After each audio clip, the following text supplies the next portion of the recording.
Akan kami hadirkan ulasannya untuk Anda. Nanti akan bergabung bersama kami Ketua KPU Jawa Timur, Aang Kunaifi. Nanti akan sedang dihubungi kembali pemirsa. Dan ada Direktur Eksekutif Perludem, ada Hoirunisa. Mbak Ninis, selamat siang Mbak Ninis. Selamat siang Mbak Valen.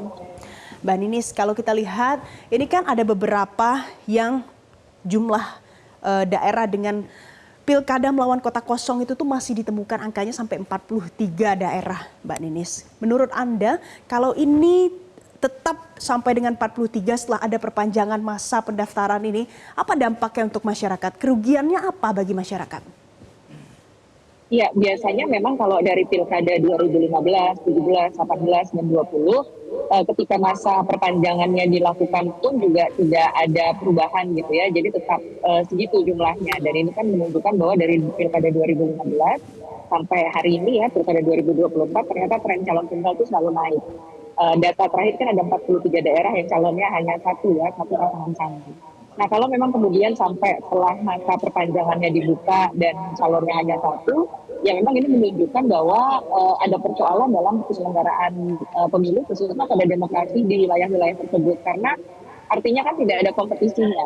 Demokrasi itu kan salah satu esensinya adalah kompetisi yang setara. Adu gagasan, adu ide gitu ya.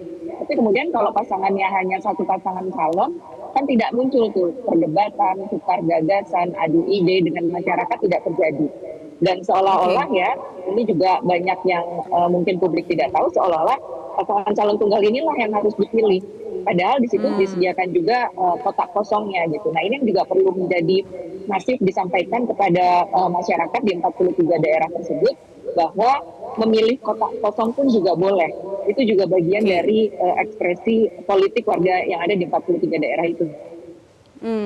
Mbak Ninis, tapi kan mungkin ada beberapa kalangan yang berargumen walaupun melawan kota kosong, tapi kan belum tentu paslon tunggal tersebut menang, begitu kan? Karena ada persyaratan tertentu yang harus dipenuhi. Nah, kalau dengan argumen seperti ini, bagaimana penjelasannya kepada masyarakat kalau sebenarnya ini tetap saja perlu ada adu gagasan di dalamnya? Ya, walaupun pasangan calonnya hanya satu, saya rasa bukan berarti kemudian tidak ada mekanisme untuk menggali gagasan yang dimiliki oleh pasangan calon tersebut, itu tetap perlu dilakukan. Nah, dari pilkada 2015, 17, 18, 20, calon tunggal itu hanya pernah kalah satu kali di Kota Makassar tahun 2018. Jadi kota kosongnya yang menang. Nah, apa yang perlu dilakukan sebetulnya oleh masyarakat yang ada di 43 daerah itu? Pertama, daerah-daerah yang pilkadanya hanya diikuti oleh satu pasangan calon, pemantau yang terakreditasi, yang terdaftar di KPU di daerah tersebut, itu nanti punya hak untuk bisa punya legal standing ketika ada perselisihan hasil pilkada di Mahkamah Konstitusi. Nah ini berbeda ya dengan daerah-daerah yang pasangan calonnya lebih dari satu, yang bisa berselisih ke Mahkamah Konstitusi itu hanya peserta pemilu. Tapi kalau calon tunggal, itu pemantau pemilu terakreditasinya bisa. Artinya kan masyarakat punya privilege. Jadi ini juga perlu diketahui oleh masyarakat yang ada di sana gitu ya.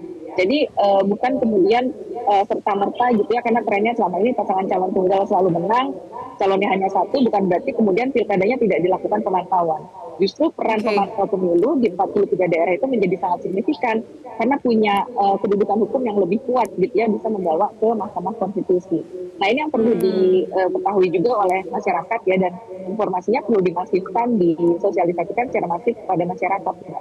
Baik, jadi ini penting dipahami masyarakat karena walaupun nanti setelah masa perpanjangan pendaftaran ini usai dilakukan dan ternyata tetap pasangan calonnya hanya ada satu atau paslon tunggal saja pemirsa, tentu pilkada tetap bisa berlangsung di sana karena sesuai dengan undang-undang.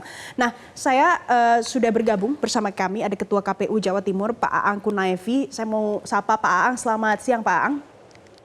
Siang Mbak Valen. Nah Pak Aang, kalau dari Jawa Timur, sejauh ini informasinya ada 5 potensi calon tunggal di Pilkada Jatim, mulai dari di Surabaya, Pasuruan, Gresik, Trenggalek, dan juga Ngawi, kalau informasi yang kami punya. Nah setelah sosialisasi perpanjangan pendaftaran dilakukan KPU Pak, bagaimana perkembangan terkininya Pak Aang? Ya, jadi memang pada masa tahapan pendaftaran di tanggal 27 sampai 29, itu di wilayah kami Jawa Timur ada 38 kabupaten kota.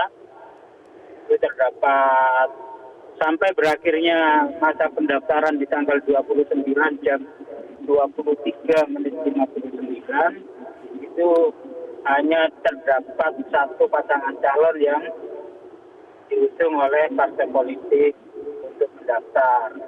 Itu Surabaya, Gresik, Trenggalek, Ngawi, serta Kota Pasuruan. Tentu itu sesuai dengan diskusi yang pedoman teknis dan diterbitkan oleh KPU RI, maka kami, jajaran kami di 5 kabupaten kota tersebut, mulai tanggal 30, 31 sampai hari ini melakukan kegiatan sosialisasi kepada partai politik berkaitan dengan regulasi kemungkinan ada perubahan formasi partai pengusul yang kemudian nantinya di tanggal 2 sampai 4 akan dibuka kembali masa penerimaan pendaftaran pasangan calon. Begitu. Baik, Pak Aang, sejauh ini kalau dari pantauan Anda, analisa komisioner KPU yang ada di sana, jadi sebenarnya apa yang menyebabkan potensi munculnya calon tunggal di 5 kota kabupaten di Jawa Timur ini, Pak Aang? Ya beragam ya Mbak.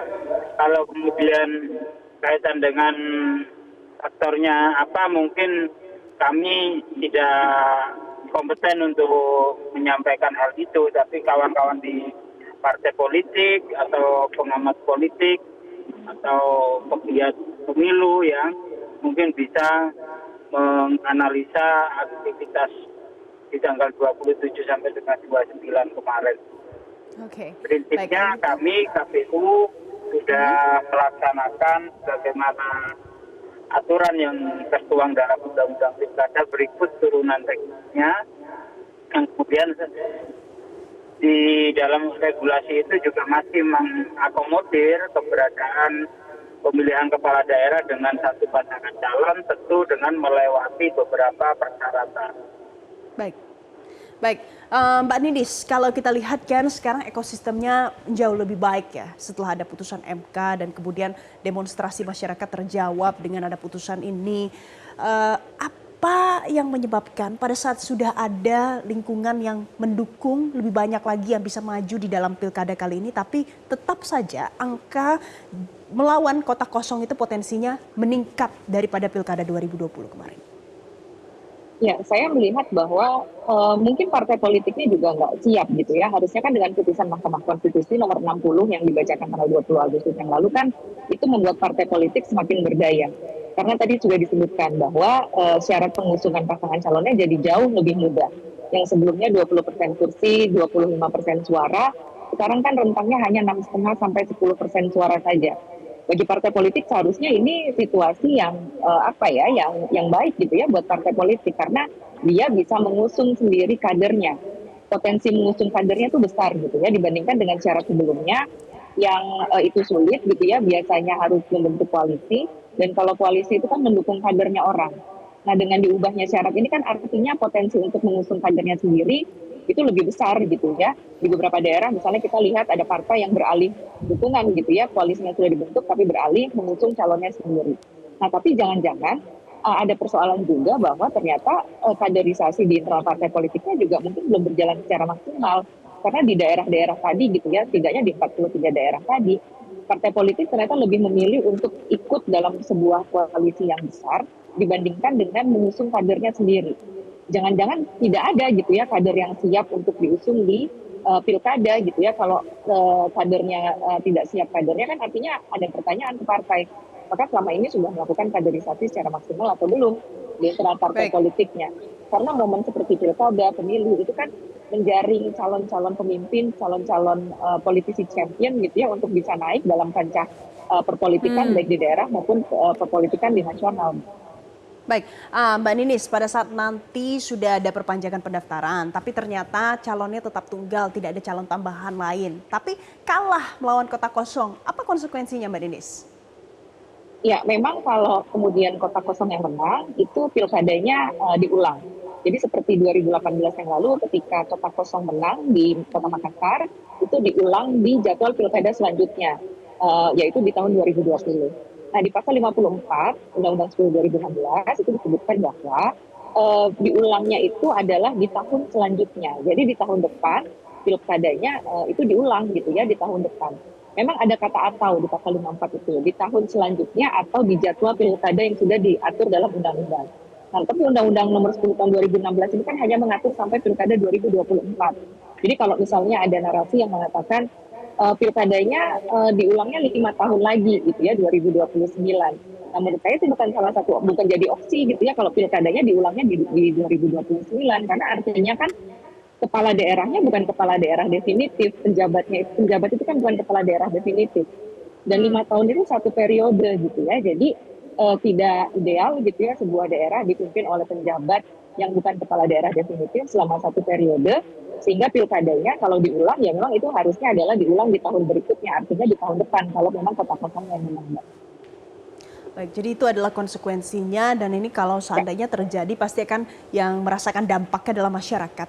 Nah, saya mau tanya ke Pak Aang. Pak Aang, mungkin Anda lebih dekat dengan masyarakat yang ada di Jawa Timur. Sejauh ini dengan kondisi potensi ada kota kosong di 5 kota kabupaten yang ada di Jawa Timur. Bagaimana respon masyarakat sejauh ini, Pak Aang?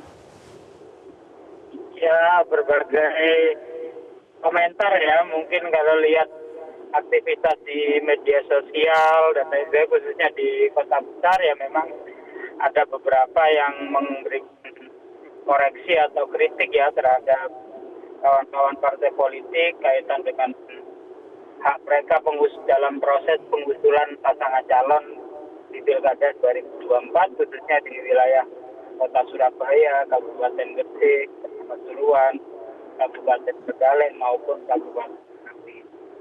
Itu artinya juga masyarakat bagian itu memberikan kritik terhadap aktivitas itu, ada yang kemudian ya cuek dan lain sebagainya gitu. Baik. Jadi mungkin kalau ada masyarakat yang menyampaikan keluhannya bisa kita lihat di media sosial gitu ya Pak Ang ya. Mudah-mudahan nanti setelah masa perpanjangan pendaftaran ini ada pasangan calon yang mendaftar lagi jadi tidak melawan kota kosong di beberapa wilayah yang sudah didata saat ini. Terima kasih Pak Ang, Ketua KPU Jawa Timur sudah bergabung bersama kami. Terima kasih juga Mbak Ninis karena sudah bergabung memberikan analisa baru untuk pemirsa Metro TV. Terima kasih Mbak Ninis. Jelajahi cara baru mendapatkan informasi. Download Metro TV Extend sekarang.